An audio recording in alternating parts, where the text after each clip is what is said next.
ব্যাপার কি মহারাজ? আজ যেন আপনি কেমন খোশ মেজাজে আছেন। খাম্বাজ রাজ্যের রাজা সেরা বুদ্ধিমান পুরস্কারের জন্য গোপালের নাম বিবেচনা করেছেন। তাহলে বুঝতেই পারছো তো ব্যাপারটা কতটা সভা জুড়ে আজ কি আনন্দ! আনন্দ তো হওয়ারই কথা।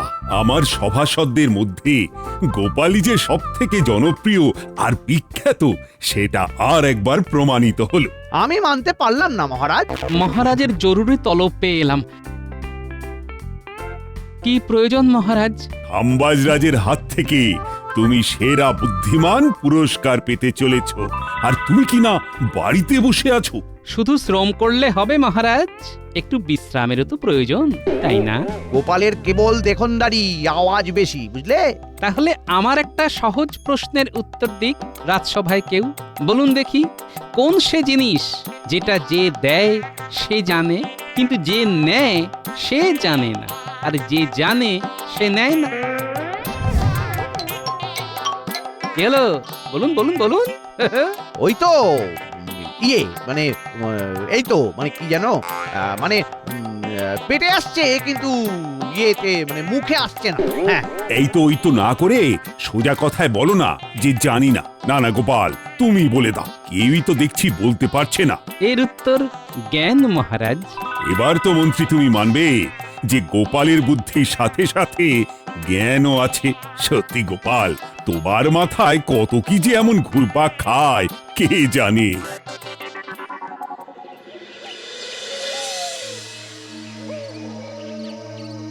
না না না না না না না, গোপালকে নিয়ে মহারাজের এই বাড়াবাড়িটা আর সহ্য করা যাচ্ছে না। বেশ বুঝতে পারছি কৃষ্ণনগরে আসল জ্ঞানী আর বুদ্ধিমানের কোনো কদর নেই। আরে মা, এমন বুদ্ধিমান লোকই তো আমার দরকার ছিল। না না না না, একে ধরে কাজ হবে মনে হচ্ছে। কাজ কোথায় যাচ্ছেন মন্ত্রী মশাই? আমার যে আপনাকেই চাই। এই কেড়ে, ওরে বাবা রে, উঠে যাচ্ছি তো, উঠে যাচ্ছি। নামা নামা নামা নামা, আমাকে নামা রে। ওরে কে, আমাকে নামা। আবার উড়িয়ে নিয়ে যাচ্ছে রে। বাঁচা রে, বাঁচা।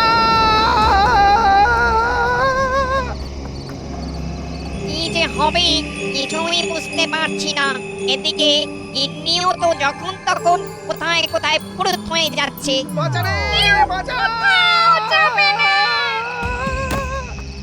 তোমার সব সমস্যার সমাধান করে দেওয়ার জন্য একজন বুদ্ধিমান লোককে ধরে এনেছি। এই যে সে লোক নয় গো, একেবারে কৃষ্ণনগরের মন্ত্রী মশাই। নিজে নিজে গলা ফাটাচ্ছিল যে এর বুদ্ধির কদর কেউ দেয় না। এই এই এই, ছাড়ো ছাড়ো আমায়, ছাড়ো ছাড়ো আমায়। এক পেট নিতে হয় না, আবার ভূত দোষর। কাদের পাল্লায় পড়লাম রে। এই চুপ! এই না হলে বউয়ের মতন কাজ, তোমার মতন পেতনি দুটো হয় না। কিন্তু আমাকে এখানে ধরিয়ে নিয়ে আসার কারণটা কি? আমি কি করলাম? কিচ্ছু করনি, তবে এবার করতে হবে। আমার একটা সমস্যার সমাধান করে দিতে হবে তোমার বুদ্ধি দিয়ে। করতে পারলে ভালো, নাহলে গেল মেরে একেবারে ভূত বানিয়ে দেব। সমস্যার সমাধান আছে তো, আছে, একজন আছে। আসলে কৃষ্ণনগরের আসল বুদ্ধিমান লোক তো গোপাল, আমি আর কি। মনে হচ্ছে লোকটা গুলিয়ে দেওয়ার চেষ্টা করছে। স্বীকার করে নিতে কোনো লজ্জা নেই। অন্য কেউ তো জানবে না। আর বুদ্ধিমান লোকের সন্ধান দিলে ভূত এবার আমাকে ছেড়েও দিতে পারে। বেশ তো, গোপালকেও না হয় তুলে নিয়ে আসবো, কিন্তু তোমাকে ছাড়বো না। এই রে, তা কেন? আরে বাহ, গোপাল এসেও যদি আমার স্বামীর কোনো সুরাহা না করতে পারে, তাহলে ওই গোপাল আর তোমাকে দুজনকে ভূত বানাবো। চলো গিন্নি, মন্ত্রীকে এখানে বেঁধে রেখে দুজনে মিলে গিয়ে গোপালকে তুলে নিয়ে আসি।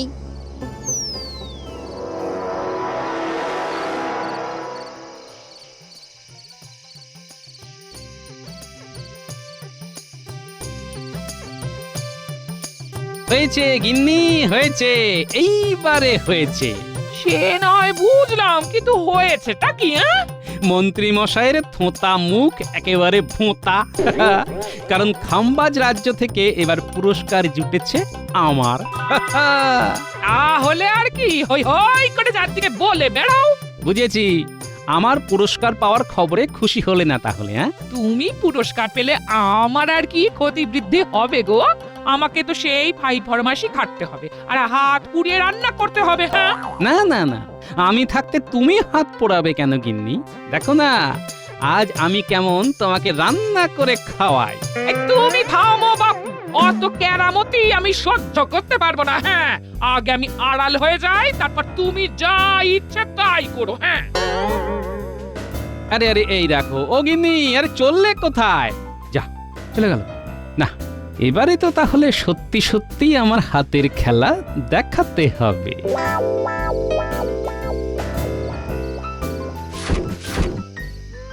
কম সময়ে এসেছে, কিন্তু এবার সোজা খুঁজে টুক করে তুলে নিয়ে যাব। আমার কিন্তু মনে হচ্ছে গোপাল তেমন সুবিধের লোক নয়। বউটাকে কেমন ঘর থেকে তাড়িয়ে দিল, বেচারি যেন কেমন মন খারাপ করে চলে গেল। কপালের বউয়ের কষ্ট দেখে তোমার যেন বুক ফেটে যাচ্ছে। এই মরেছে, গিন্নি যে আর চোখে তাকাচ্ছে। হাতের কাছে কি আছে দেখি, কি আছে কি আছে? এই তো, ব্যাস ব্যাস, সবার আগে শুকনো লঙ্কা আর রসুন ফোড়ন দিয়ে লাল শাকটা ভেজে ফেল। ফোড়নের তো আচ্ছা তেজ দেখছি। ওরে বাবা রে, ধোঁয়া দিয়েছে যে খেয়ে খেয়ে আকসা হয়ে যাব। থাকবো না, পালাবো। বলেছিলাম না লোকটা সুবিধার নয়, পালাও এখন। ও বাপরে বাপ, কোন রকমে পালিয়ে বেঁচেছি। কিন্তু গোপাল কোথায়? সেই তো নাকের গুরু। সে তো একেবারে কঠিন জিনিস।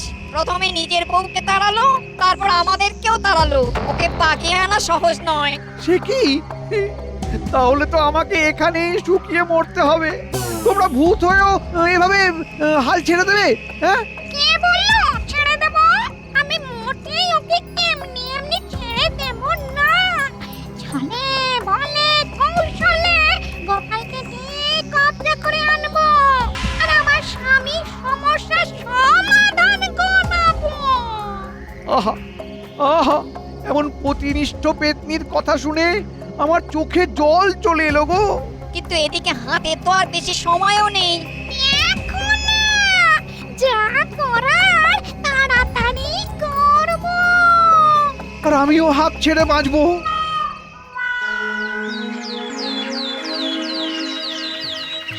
না না না, একটু যে হাঁপ ছেড়ে বাঁচবো তার উপায় নেই। হঠাৎ করে এ কি উটকো বিপদ! মন্ত্রী কিনা নিরুদ্দেশ। আমার তো মনে হচ্ছে মন্ত্রী মশাইয়ের এই হঠাৎ অন্তর্ধানের জন্য গোপালই দায়ী। কিভাবে কিভাবে? গোপালকে অযথা তোল্লায় দেওয়া হচ্ছে বলেই মন্ত্রী মশাই অভিমান করে কোথাও চলে গেছেন বলে মনে হচ্ছে। তাই যদি হয় তাহলে তাকে ফিরিয়ে আনার দায়িত্ব তো গোপালকেই নিতে হবে। ভালো রে ভালো, এ তো দেখি আবার একটা উটকো ঝামেলা চাপলো। গোপাল, তাহলে আর দেরি করো না। হ্যাঁ, সে তো করবই, তবে তার আগে একটু ভেবে নিই কোন দিক থেকে খোঁজাখুঁজি শুরু করব। এ তো নেহাত ছোটখাটো কাজ নয় মহারাজ। তাই করো তাহলে।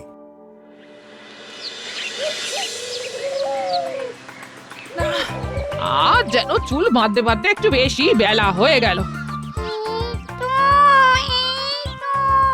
সুযোগ খুঁজছিলাম, আর ঝপ করে পেয়ে গেলাম। সূর্য অস্ত যাওয়ার পরে খোলা চুলে বসে আছে গোপালের গিন্নি। ওরে তোরে, সিঁড়িয়ে যাওয়ার এটাই সেরা উপায়। তারপর ঠিক গোপালকে কায়দা করে ফেলবো।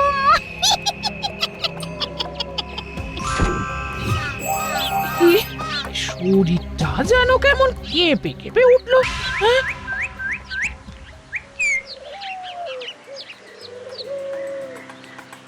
এ কি গিন্নি, মনে হচ্ছে যেন ভাত ঘুম দিয়ে উঠতে সামান্য দেরি হয়ে গেছে। তাতে কি হয়েছে? ব্যাপার কি, আজ যেন গিন্নির গলা থেকে একেবারে মধু ঝরছে, তাই জন্যে কি গলাটা একটু কেমন কেমন শোনাচ্ছে? আরে খেটে খেটে মানুষটার কি অবস্থা হয়েছে? খুব হয়েছে, এবার এইসব আদিক্ষেতা বন্ধ করো তো গিন্নি, এক্ষুনি তো আবার মুখ ঝামটা দেবে। কি যে বলো, তাই আবার হয়? আমার যে আজ স্বাদ হয়েছে তোমার সাথে একটু সান্ধ্য ভ্রমণে বেরোতে। হ্যাঁ, নিয়ে যাবে তো আমায়? আহা, কতদিন পরে তুমি এত আদর করে আবদার করলে গিন্নি। না না না, তোমার এই আবদার তো রাখতেই হবে। চলো তাহলে আজ না হয় একটু হেঁটেই আসি। এসো চাঁদ, আমার ফাঁদে পা দেবে না, তাই আবার হয়।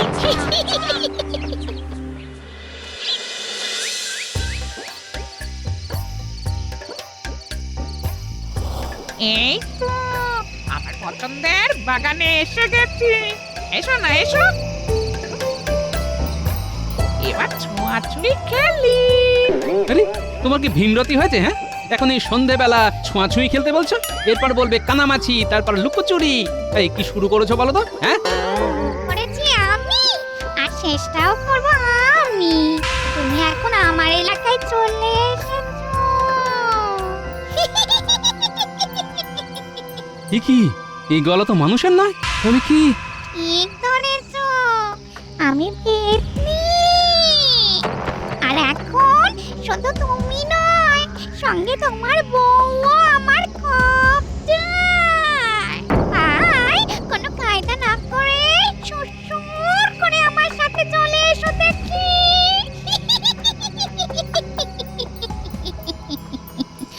ও বাবা, একবার যখন এর পাল্লায় পড়েই গেছি, তখন মাথাটা ঠান্ডা রেখেই বাকিটা সামলাতে হবে। সে না হয় যাচ্ছি, কিন্তু আমাকে কি করতে হবে সেটাই তো বুঝতে পারছি না। তেমন কিছুই না, তুমি আমার স্বামীর সমস্যার সমাধান করে দেবে। তাহলেই আমার আর আমার গিন্নির মুক্তি। হ্যাঁ, এই তো, বুদ্ধি তো বেশ টনটনে আছে দেখছি। তাহলে এসো, এসো। এই যে, এই নাও, বুদ্ধির দোকান হাজির। আচ্ছা, এটা আবার জানাজানি হয়ে গেল কি করে? এই গুণের খবর কি আর চাপা থাকে? তোমাদের মন্ত্রীর কাছ থেকে জেনেছি যে তোমার নাকি খুব বুদ্ধি। তা এবার যে তার একটা নমুনা দেখাতেই হবে। তার মানে মন্ত্রী তোমাদের হেফাজতেই আছে? এই তো ভাই গোপাল, এই তো আমি এখানে। আর সে না হয় আছেন, তাই বলে যেখানে সেখানে আমার প্রশংসা করবেন এইভাবে? সে কি আর আমি এমনি এমনি করেছি? তবে করে যখন ফেলেছি, তখন এবারের মতো সামলে দাও ভাইটি, তাহলে এরা যে ফট করে কেড়ে নেবে প্রাণটি। তোমাদের গালগপ্প ছেড়ে আমার একটা সমস্যার সমাধান বাতলে দাও দেখি চটপট। কিন্তু সমস্যাটা কি?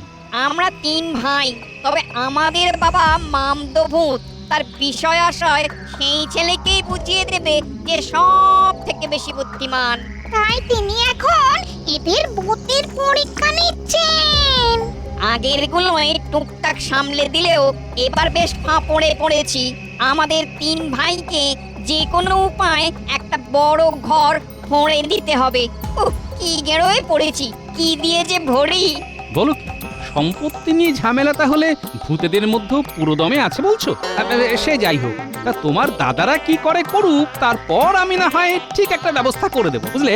যাক বাবা, তাহলে নিশ্চিন্ত। আমিও পাবো ছুটি। তবে একটা ছোট্ট সমস্যা আছে যে। তোমার আবার কিসের সমস্যা? না মানে, এই ব্যবস্থা করার জন্য আমাকে আর আমার গিন্নিকে যে বাড়ি ফেরাতে হবে। বেশ, সে না হয় যাও, তবে এটাও শুনে রাখো, তুমি না ফিরে এলে মন্ত্রীকে তো ছাড়বই না, উল্টে দলবল নিয়ে তোমার উপরে চড়াও হব। তখন টের পাবে। তবে এটাও জেনে রাখো, তুমি যদি সব সামলে দাও, তবে তোমাকে আমরা সোনায় দানায় ভরিয়ে দেব। ফিরে আসবে তো ভাইটি? এই তো আজ রাতে যাব, আর কাল সকাল সকাল চলে আসবো।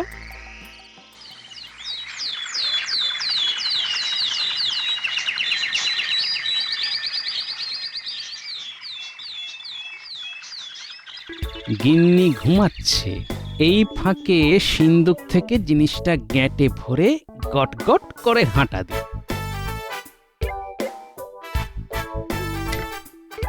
তুমি খুটখাট করবে আর তাতে আমার ঘুম হবে? হ্যাঁ, তা লুকিয়ে লুকিয়ে কি সরাচ্ছিলে শুনি? আমি তো কাজের মানুষ, তাই কাজ করারই চেষ্টা করছি গিন্নি। সে করো, আপত্তি নেই, কিন্তু তার আগে বলো তো আমার কি হয়েছিল? হ্যাঁ, আমি তো চুল বাঁধছিলাম, তারপর কি হলো? হ্যাঁ, এখনো তেমন কিছু হয়নি, তবে অনেক কিছু হবে, একটু অপেক্ষা করো। আবার আবার তুমি হেয়ালি করছো?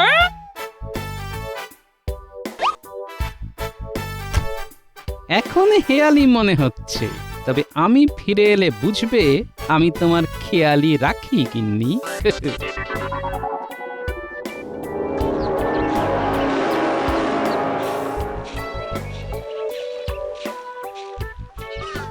যাক, তুমি ঠিক সময় ফিরে এসেছো। ওই দেখো, ওদিকে বোধহয় পরীক্ষা দেওয়ার তোড়জোড় শুরু হয়ে গেছে। সে হোক না, আমরা না হয় ততক্ষণ একটু তফাৎ থেকেই উঁকি মারি। তাই করি, মন্ত্রী মশাইকেও সঙ্গে এনেছি। কোনো ফাঁকিবাজি হলেই দুজনকেই যাতে হাতে নাতে ধরতে পারি। গোপালের চালে মামদো বাবা বেসামাল হলো বলে। ওই দেখো, ওরা কি বলা কওয়া করছে। কিরে বড়, দেখি দেখা তোর কেরামতি, ঘরটা ভরে ফেল এবার তাহলে। এটা আবার কোনো কাজ হলো? আমার এক চুটকিতেই তো ঘর ভরে যাবে।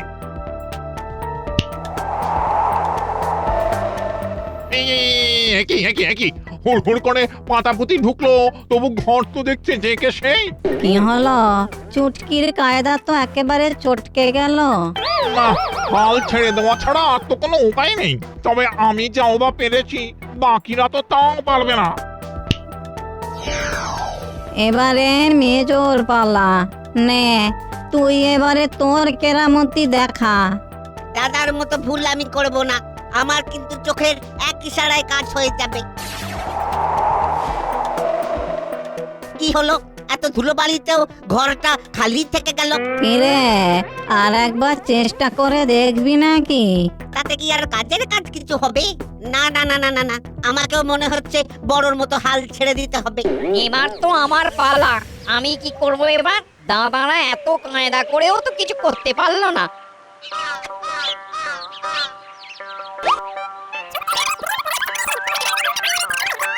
তাহলেই হয়ে যাবে। হয়ে বেশি হবে। দূর থেকে দাদাদের কসরত দেখছিলাম, তবে আমি কিন্তু তৈরি হয়েই এসেছি। বেশ তো, তোর কেরামতিটাই দেখা বাকি, দেখি তুই কি করিস।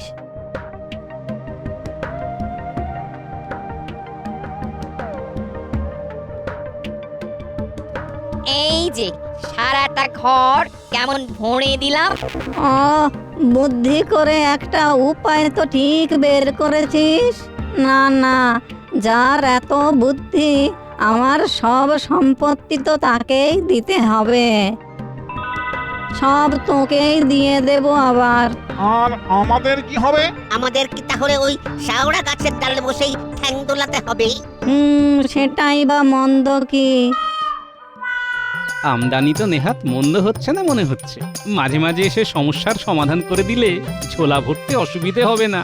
আমি কিন্তু বেশ ভরে ভরে দিয়ে দিলাম। এবার তুমি বাড়ি যাও গোপাল। আর আমার কি হবে?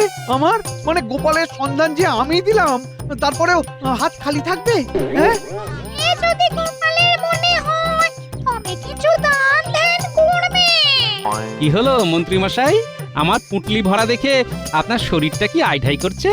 কি চাই বলুন? কি আর চাইবো গোপাল, তোমার কল্যাণে তো অন্তত এদের খপ্পর থেকে মুক্তি পেয়ে গেলাম। সোনা দানা চাই না, যার নিয়ে যে ফিরতে পারছি সেটাই অনেক। হ্যাঁ, এ আমি কি শুনছি মন্ত্রী মশাই?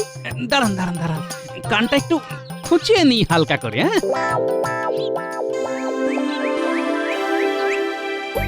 এই তো আবার আমার সভা কেমন ভরা ভরা লাগছে। গোপাল আর মন্ত্রী দুজনেই হাজির। গোপাল তাহলে কাজের কাজটা করে দেখালো মহারাজ, মন্ত্রী মশাইকে ঠিক এনে হাজির করেছে। তাই তো দেখছি গোপাল তাহলে সত্যি সত্যি মন্ত্রীকে ফিরিয়ে আনতে পেরেছে। মন্ত্রী, তুমি বলো গোপালের উপর তোমার অভিমান ভেঙেছে কিনা? অভিমান নয় মহারাজ, অভিমান নয়। আমি তো বরং বলছি গোপালের মতো বুদ্ধিমান আর দুজন নেই মহারাজ, আর দুজন নেই। বলো কি মন্ত্রী, তা তোমার এই উলট পুরাণের কারণটা কি? না মানে মানে ওই তো মানে ওই আর কি। আমি বলি কি, যাহা ভূত তাহাই অদ্ভুত। কি মন্ত্রী মশাই, তাই তো?